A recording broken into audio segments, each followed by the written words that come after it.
Sejam muito bem-vindos ao De Tudo Um Pouco, onde a gente fala sobre de tudo um pouco da cultura pop. E estamos aqui com nossos grandíssimos convidados, Lucas Uzucha, Guilherme Prebianca e Daji Kleinert. Olá, eu sou o Lucas e para você que não me conhece, sou especialista em várias coisas. Uma delas é massoterapia. Atendo a domicílio.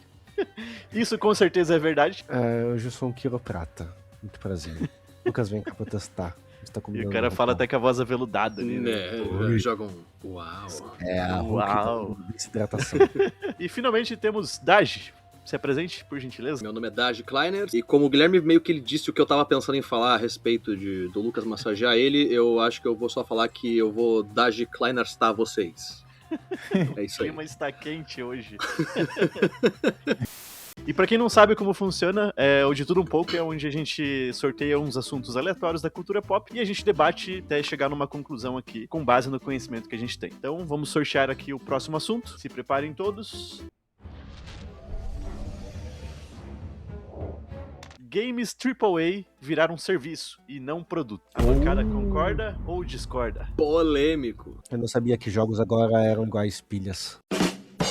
Cara, jogos AAA, de certo modo, viraram um serviço por quê? Porque se a gente for parar pra pensar de um jeito lógico, as empresas estão começando a lucrar menos, daí elas têm que fazer coisas que vão render por muito tempo. Bom, pra quem não sabe, jogos AAA são os jogos com grandes orçamentos, né? Então a gente tem indies, a gente tem jogos AA, que chama, né? Que é o... Um AA seria um jogo indie, só que com muito dinheiro. Vamos dar um exemplo, Hollow Knight, ele é um jogo que tem todo o estilo de indie, só que ele tem muito dinheiro, os caras tiveram 8 anos pra desenvolver o segundo jogo.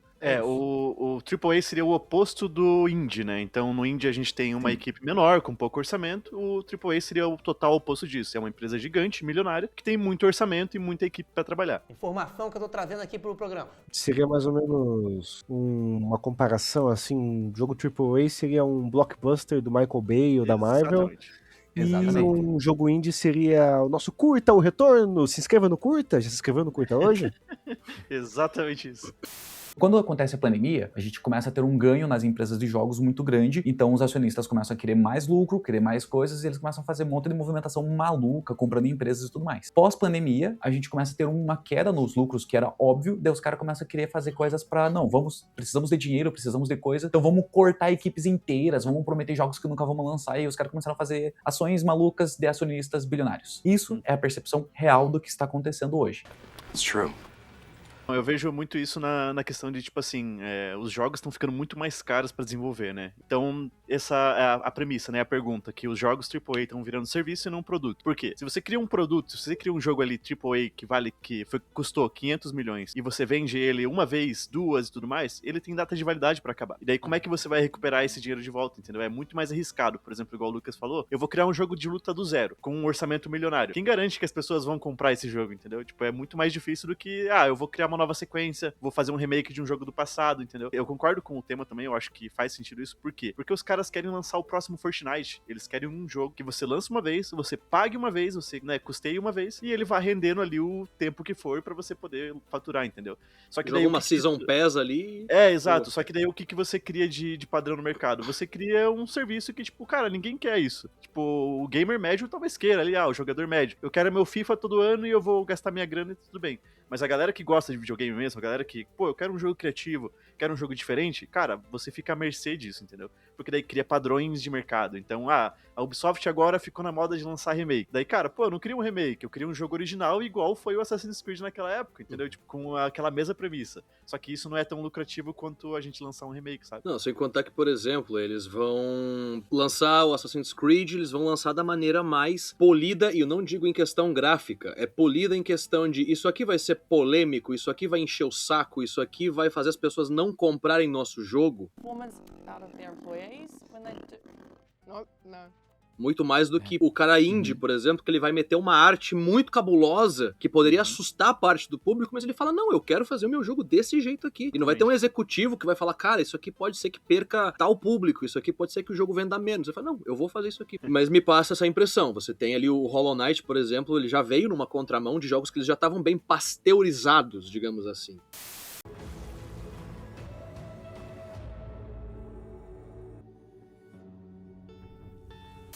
Tipo, Tipo, depois de Dark Souls, tudo virou Souls, entendeu? Você tem Sim. mecânicas pseudo-RPGs, você tem aquele combate em que você trava no inimigo, esquiva, parry e tudo mais, sabe? Tipo, não é uma mecânica ruim, só que, cara, é o que funciona e daí por isso vai ser replicado 1 milhão de vezes, entendeu? E toda Não, hora e cansa, né? Me vejo obrigado a concordar com o palestrinha. Entender o porquê funcionou no momento que funcionou.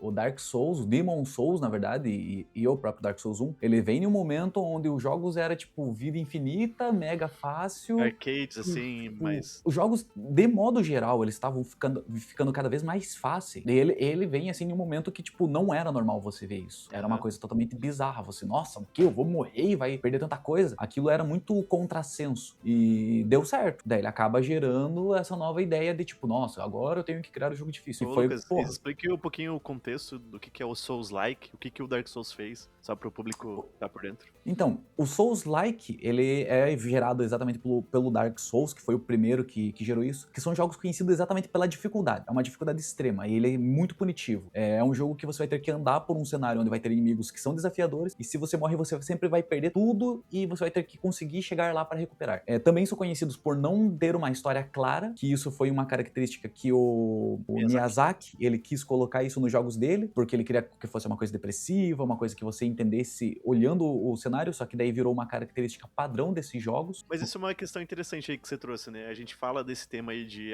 os jogos agora querem ser serviços. Mas e onde que o Dark Souls entra nisso? Hello, darkness, my old friend.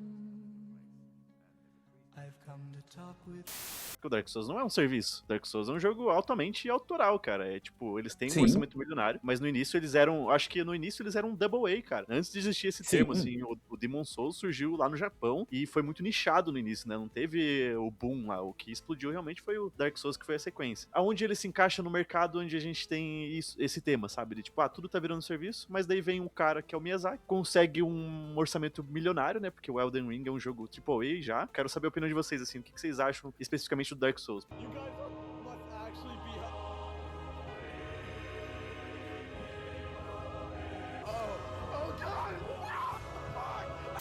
Eu digo pra mim que, assim, hoje, assim, Dark Souls 1, 2 e 3, eles são jogos conforto. Eles são jogos que, se você tá cansado de Game Pass, você tá cansado de ver só as mesmas coisas, você volta pra esses jogos. Assim como você volta pra The Witcher. Inclusive, The Witcher é interessante você ver, porque você consegue ver muitos elementos que tem em todos os jogos hoje, né, os grandes, em The Witcher. Você vê The Witcher meio que deu uma começadinha aqui, mas ainda é um jogo offline, é um jogo que eu vou me sentar e eu vou conseguir apreciar a história. Eu não vou ter que comprar a capa tal de fulaninho tal, eu não vou ter que comprar o carrinho, eu não vou ter que comprar a skin da piscina da minha casa. Tá lá, tem as DLCs, tudo bem e tal, mas tá lá. Dark Souls, mesma coisa. Tá lá, o pacote fechado, acho que tem uma DLC de Dark Souls, né, que é do Artorias, mas mesmo assim, é um jogo que você senta e você joga aí. Acabou.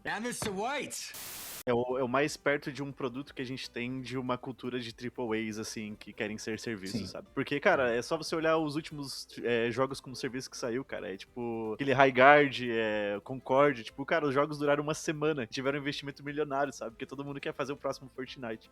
E um outro elemento que você nota do que eu falei de pasteurização é em Elden Ring. Porque ele é mais fácil. E ele não é um pouco mais fácil. Ele é consideravelmente mais fácil que os antecessores dele. Eu achei, pelo menos. Os boss desse jogo, eu achei, tem um boss ou outro difícil, mas a maior parte deles, ele não é assim... Ele não faz você passar raiva de morrer 47 vezes, tá ligado? Não, morre ele umas 3, 4 vezes, você entende mais ou menos a build, você volta lá e você mata ele sem muitos problemas. Então eu achei isso também, obviamente, é um jogo de mundo aberto. Se você deixasse todos os bosses difíceis pra cacete, todo mundo ia quitar do jogo, mas também é um elemento que eu acho que deu uma... Assim, tipo, pô, vamos deixar o jogo só um pouquinho mais fácil pros usuários mais normais não quitarem. E graças a isso ele conseguiu até o prêmio de jogo do ano, porque ele consegue ser mais acessível pra mais pessoas jogarem. Boa, Renan, ó a informação aí. Pra isso que os indies vêm, sabe? Eu acho que, apesar de tudo isso rolando, a gente tem muito indie criativo, cara. A gente tem muita gente que quer desenvolver um jogo. Cara, eu quero fazer a minha ideia e eu vou até o final com ela. Eu não acompanho o mercado de games lançamentos, mas eu torço para que mantenha-se viva a tradição do jogo offline. Até porque os melhores jogos que eu joguei foram offline, e jogo de serviço é um desserviço à sua dopamina, à sua vida por completo, porque, cara, é um negócio feito para te escravizar, né? De uma certa forma, escravizar só a dopamina e sua carteira. Então, sou contra, não gastem dinheiro. Bater uma salva de palma aqui pro profissional. Curtam o vídeo, galera. Curtam a gente, sigam todo mundo, sigam a gente, por favor. Um stalker atrás do Daji. Pra encerrar esse vídeo, eu quero fazer um adendo aqui. Aí eu tô trazendo muitos assuntos em que a gente concorda, é sempre unânime. Eu vou ter que trazer assuntos mais polêmicos. Aborto. Calma aí, paizão. Aborto.